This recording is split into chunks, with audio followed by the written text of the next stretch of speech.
J'ai l'impression qu'il y a une adhésion à ce que je fais, de par une communauté de gens que je rencontre dans la rue. Il y a une passion commune et cette fierté de pouvoir transmettre et de recevoir de leur part aussi, c'est quelque chose qui ne s'explique pas.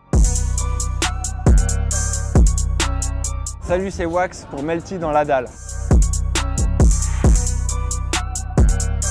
Alors moi c'est Wax, je suis musicien. J'arrive pas à me définir autrement que musicien d'ailleurs parce que j'ai beau faire des vidéos sur des plateformes comme YouTube ou à la radio, faire des émissions sur RTL2. Je pense que tout ça globalise un seul truc, c'est musicien. J'ai su dès que j'avais 15 ans que je voulais faire de la musique dans ma vie. J'ai fait des petits jobs dans la musique jusqu'à ce que je rencontre des gens qui m'ont fait découvrir Internet à une époque où Internet n'était pas aussi démocratisé qu'aujourd'hui. Et j'ai utilisé toutes les plateformes possibles et imaginables pour pouvoir exprimer la musique qui me hantait. J'ai rencontré des artistes, on a fait des sessions ensemble, j'ai commencé à produire des albums. Et un jour je me suis dit que j'aimerais bien faire mon propre média et pouvoir interviewer aussi des artistes au travers de nos passions communes. Alors ma passion pour la musique, elle vient évidemment du foyer, à la base familiale. Mes parents écoutaient énormément de musique folk, rock, vintage des années 60, 70 et même un petit peu 80. Mais il y a eu un jour où mon cousin m'a fait découvrir Nirvana et Rage Against the Machine et ça a tout changé. Disons que tout le monde a un parcours. Le mien, il a été jalonné de belles rencontres. C'est-à-dire qu'après avoir rencontré Nao Sol, il y avait PV Nova qui lui faisait des vidéos aussi sur Dailymotion, adorait Nao Sol. Donc c'est comme ça que je le rencontre. Moi à côté de ça, je produis des albums pour des artistes, je réalise des trucs pour des maisons de disques. Lui est beaucoup plus digital, PV, moi je suis beaucoup plus, on va dire, tradi.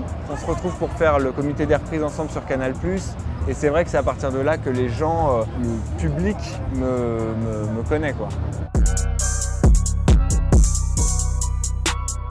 La vidéo, en fait, c'était pas évident du tout pour moi parce que c'est pas quelque chose que je désirais plus que ça. Moi, ce que je voulais, c'était surtout faire de la musique. Peu importe le format, peu importe la plateforme, tant que je faisais de la musique, j'étais content. Pour moi, diffuser de la musique, c'est génial, quoi. Je me rappelle quand j'étais petit, j'avais un petit enregistreur cassette avec mon petit frère. J'enregistrais une note de guitare et je chantais à moitié dessus et j'étais fan de notre propre enregistrement. Je réécoutais ça en me disant « Wow, c'est génial », etc. Et c'est vrai que quand on a commencé à faire des vidéos, je me disais « C'est trop cool, on peut les re-regarder même nous-mêmes, en fait ». Je pensais même pas qu'il y avait un public pour ça. Je pensais que c'était pour moi déjà, et puis pour nos amis, et puis après nos familles. Mais à la base, c'est vraiment égoïste, quoi. Je crois pas avoir une seule fois m'être dit que ça marche. Je pense que j'ai la chance de vivre une aventure qui s'arrête pas pour l'instant. J'ai toujours cette crainte que ça s'arrête. La musique me porte à plein d'endroits et je travaille beaucoup, mais je reste toujours un peu insécure. Je me dis toujours que ça pourra avoir une fin. Le plus important, c'est que chaque moment du présent soit super bon. Je regarde pas trop dans le passé, j'essaie de ne pas penser à l'avenir. Mais effectivement, on ne sait jamais de quoi demain va être fait, donc je profite.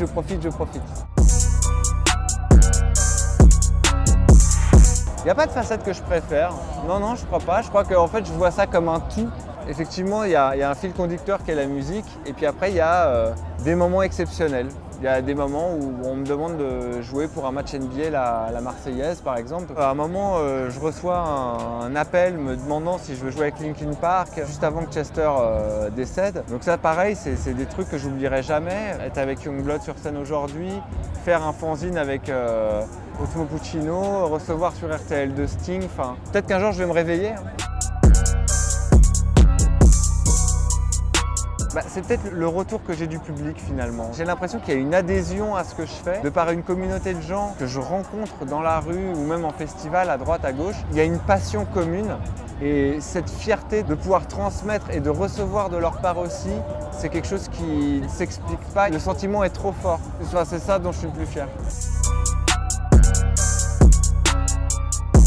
Je dirais que c'est une aventure formidable, mais c'est une aventure aussi très douloureuse, avec des choix à faire qui sont parfois pas faciles. Et c'est surtout beaucoup de travail. Moi, je suis juste la partie immergée de l'iceberg. Au fond, c'est abyssal le travail qu'il y a à faire. Il ne faut pas que ça bouffe la passion.